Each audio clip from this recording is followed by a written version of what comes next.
Assalamualaikum warahmatullahi wabarakatuh. Bismillahirrahmanirrahim. Alhamdulillahirabbil alamin. Wassalatu wassalamu ala asyrafil mursalin wa ala alihi washabihi ajmain. Rabbi shrah li sadri wa yassir li amri wahlul 'uqdatam min lisani yafqahu qawli. Yahya qayyum rahmatika nastaghis aslih lana sya'nana kullahu wa la takilna ila anfusina tarfata 'ain. Alhamdulillah. Jemaah yang dirahmati Allah sekalian, mudah-mudahan kita selagi kaki kita ringan untuk melangkah ke rumah Allah, kita tetap dalam lindungan Allah Subhanahu wa taala. Amin ya rabbal alamin. Kita baca lagi sekali lagi hadis yang kemarin dibaca, hadis Imam Tirmizi. Allah Ta'ala, Rasulullah berpesan di sini menjelaskan dua kategori manusia, dua kelompok manusia. Pertama al-kayyis, yang pintar, yang bijak, yang bijaksana. Yang kedua al-ajiz, orang yang lemah. Nah, jadi ada dua ya, ada dua. Pertama yang positif, yang kedua yang negatif. Agar kita bisa memilih pilihan yang terbaik. Baginda Rasulullah SAW bersabda, an Abi Ya'la Shaddad bin Aus radhiyallahu anhu anin Nabi sallallahu alaihi wasallam qala al-kayyisu man dana nafsah. Orang yang pintar, yang bijaksana, yang selalu mencari kelemahan dirinya untuk memperbaikinya ya. Selalu bermuhasabah, selalu berbincang dengan kawannya, selalu curhat dan lain-lain sebagainya, ataupun membaca bahan-bahan yang bermanfaat atau mendengar tazkirah yang bermanfaat untuk mengenal kelemahan dirinya, karena setiap orang banyak kelemahannya. Kalau dia hidup dalam kelemahan demi kelemahan, tidak diperbaiki kelemahannya, tentu dia tidak akan meningkat. Jangan-jangan dia rugi ya, jangan-jangan dia rugi. Al-kayyis man dana nafsah. Orang yang bijak, yang pintar, selalu mencari kelemahan dirinya untuk memperbaiki dirinya agar meningkat. Wa amila lima ba'dal maut. Sifat yang kedua, bergiat beramal untuk membangun kehidupan sesudah mati. Dalam kita hidup di atas bumi ini, ingat satu hari nanti kita akan meninggalkan rumah kediaman, meninggalkan kampung halaman, akan berpisah dengan anak istri, dengan jiran, dengan jemaah, dengan anak kemenakan dan lain sebagainya. Wa amila lima ba'dal maut, bergiat beramal untuk membangun kehidupan sesudah mati. Manusia kebanyakannya sibuk membangun kehidupan sementara di atas bumi. Sibuk ya, sibuk. Ada satu surah dalam Quran, kita mungkin hafal surahnya, yang mencela orang yang sibuk mengurus harta benda dan ahli keluarga. Surahnya surah Takatsur. Alhaakumut takatsur. Mungkin kita baca sama-sama ya. Bismillahirrahmanirrahim. Alhaakumut takatsur hatta zurtumul maqabir. Kalla sawfa ta'lamun. ثم كلا سوف تعلمون كلا لو تعلمون علم اليقين لترون الجحيم ثم لترونها عين اليقين ثم لتسألن يومئذ عن النعيم. Ayatnya pendek sekali ya. Selalu disampaikan dalam khutbah Jumat, dalam tausiah dan lain sebagainya. Ayatnya bismillahirrahmanirrahim. Ayatnya semuanya 8 ayat pendek. Alhaakumut takatsur. Kamu lalai, kamu lengah karena mencari duit, karena mengurus keluarga, mengurus kepentingan keduniaan, kadang-kadang mengurus kepentingan politik lagi ya. Hatta zurtumul maqabir, sampai kamu masuk kubur, kamu akan lengah dan lalai. Artinya jangan sedemikian rupa, jangan lengah, jangan lalai. ingatlah suatu hari masuk kubur. Itu maka dikatakan dalam hadis ini, wa amila lima ba'dal maut. Orang yang pintar itu selalu memikirkan keadaannya sesudah mati nanti. Itu dua sifatnya ya. Mencari kelemahan dirinya, mengkaji kelemahan dirinya untuk mengatasinya, kemudian siap-siap untuk menghadapi kematian. Itu sifat orang yang pintar ataupun bijaksana. Kemudian wal ajizu, orang yang lemah. Di sini orang pintar itu dibuat lawannya ajiz. Lawannya ajiz. Orang yang lemah, yang tidak ada powernya, tidak ada potensinya. Manittaba'a nafsahu hawa, orang yang dia memperturutkan hawa nafsunya.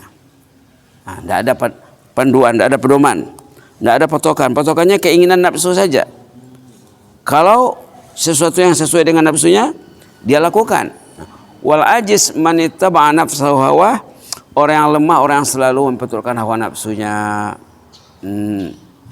Nafsu yang belum dididik maksudnya nih ya. Karena dalam Islam nafsu itu paling kurang ada 3. Kita mesti tahu. Di antara tugas kita mengurus kehidupan ini, di samping mengurus body badan, mengurus keluarga, mengurus nafsu juga. Mengurus nafsu. Kalau dalam bahasa Islamnya nafsu itu keinginan ya, kecenderungan. Nafsu itu dianggap motor penggerak, mesin penggerak. Kalau tidak ada nafsunya ke masjid, dia tidak akan ke masjid. Kalau nafsunya ingin ke masjid, dia akan ke masjid. Itu nafsu yang baik ya. Katanya di sini, manittaba'a nafsahu hawa, orang yang lemah, orang yang selalu memperturutkan hawa nafsunya. Maksudnya nafsu yang jahat ya. Dan disebutkan tadi dalam Islam ada 3 jenis nafsu. Ada nafsu yang jahat namanya nafsu al-ammarah bisu'. Nafsu jahat disebut dalam surah Yusuf. Nafsu yang di atas itu sedikit levelnya, tingkatannya nafsu lawamah. Nafsu yang suka mencela kelemahan dirinya untuk ke arah meningkatkan statusnya. Yang tinggi sekali nafsul mutmainnah. Nafsul mutmainnah ini yang sudah dididik dengan baik, yang cinta ketaatan, cinta ketakwaan, cinta amal saleh. Si lemah orang yang mempertukarkan hawa nafsunya, wa tamanna 'ala Allah, dan angan-angannya tinggi. Dia mau masuk jannah, tapi amalan-amalan ahlul jannah tidak dilakukan. Dia mau masuk jannah, masuk surga, tapi amalan ahlul jannah tidak dipelajarinya. Macam mana mau dapat itu ya? Itu maka dikatakan wa tamanna, angan-angan saja tinggi, tapi tidak ada pelaksanaannya, tidak ada perencanaannya, tidak ada strateginya untuk mencapai jannah ataupun surga Allah Subhanahu wa taala. Jadi 2 sifat orang yang lemah. Pertama, nafsu tidak dididik, lalu dia memperturutkan nafsunya.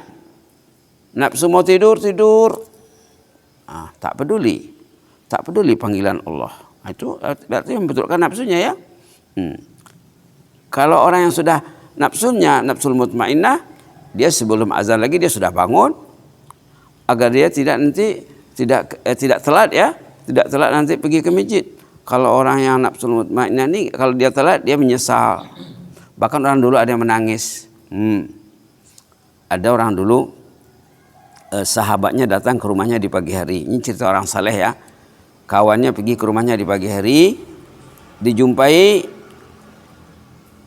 tuan rumah yang diziarahi ini menangis. Pak, kok menangis Pak pagi-pagi begini? Adakah Bapak mendengar ada ahli keluarga yang meninggal dunia, berpulang ke rahmatullah? Katanya tidak ada yang meninggal, semuanya sehat walafiat. Adakah Bapak sakit? Bapak tidak tahu penyakitnya, orang lain tidak tahu penyakit yang Bapak alami, hanya Bapak saja yang tahu tentang penderitaan penyakit Bapak. Tidak, saya sehat kok katanya. Loh, kenapa Bapak menangis? Apa dia bilang? Tadi malam saya tidak baca Quran. Biasanya saya baca Quran setiap malam. Tadi malam tidak. Kenapa saya tidak baca Quran? Allah murka sama saya. Allah marah sama saya. Orang yang tak ke masjid itu ya orang yang tidak dikehendaki Allah datang ke rumahnya. Orang yang tak pegang Quran, orang yang tidak disuruh Allah memegang kitab sucinya. Bukan dia saja berlaku seperti demikian, Allah sendiri tidak menghendaki. Lalu bapak ini nampak sama dia, saya tidak membaca Quran karena Allah marah sama saya. Mungkin saya pernah melakukan kesilapan, menyebabkan Allah itu murka sama saya. Itulah maka saya menangisi dosa saya. Mudah-mudahan besok atau untuk hari seterusnya saya berubah untuk lebih baik. Begitu ya. Jadi dua sifat orang yang baik, dua sifat orang yang tidak baik. Sifat orang yang baik tadi selalu mencari kelemahan dirinya. Maka ulama mensarankan ya, saranan ulama kalau boleh katanya ambillah kertas, tulislah kelemahan diri Anda berapa. 1, 2, 3, 4, 5, 6, 7, 8, 9, 10. Ada 10 kelemahan diri saya. Tunjukkan sama istri. Betulkah ini kelemahan saya? Tunjukkan sama orang yang saleh. Tunjukkan sama orang yang saleh. Kelemahan saya ini. Tolong semak betul atau tidak. Kalau tidak dilakukan seperti itu, sampai kapan kita akan jalan di tempat? Kapan meningkatnya? Nak meningkat mesti selalu dibuat koreksi diri ataupun muhasabah diri ataupun introspeksi ya, introspeksi dan introspeksi lah ya, melihat keadaan kita ke dalam. Orang dulu kalau mereka ingin introspeksi, mereka bisa dengan baca Quran, seperti baca surat Takasur tadi. Oh, di sini kelemahan manusia yang menumpuk, yang mengumpul, yang menimbun harta benda, lupa saat kematian. Lalu mereka waspada ya. Sebenarnya orang beriman kalau dia belajar Quran sedikit, dia bisa muhasabah diri melalui tilawah Al-Quran. Karena hampir setiap halaman ada peringatan yang baik, ada juga warning, ada peringatan yang menakutkan yang membuat orang beriman itu bisa berubah. Mudah-mudahan bermanfaat lah ya. Jazakumullah khairan, barakallahu fikum. Inni uhibbukum fillah. Allahumma zidna wa la tanqusna wa akrimna wa la tuhinna wa a'tina wa la tahrimna wa athirna wa la tu'sir alaina wa adina warda ya karim. Subhana rabbika rabbil izzati amma yasifun wa salamun alal mursalin. Alhamdulillahil alamin. Jazakumullah khairan, barakallahu fikum. Assalamualaikum warahmatullahi wabarakatuh.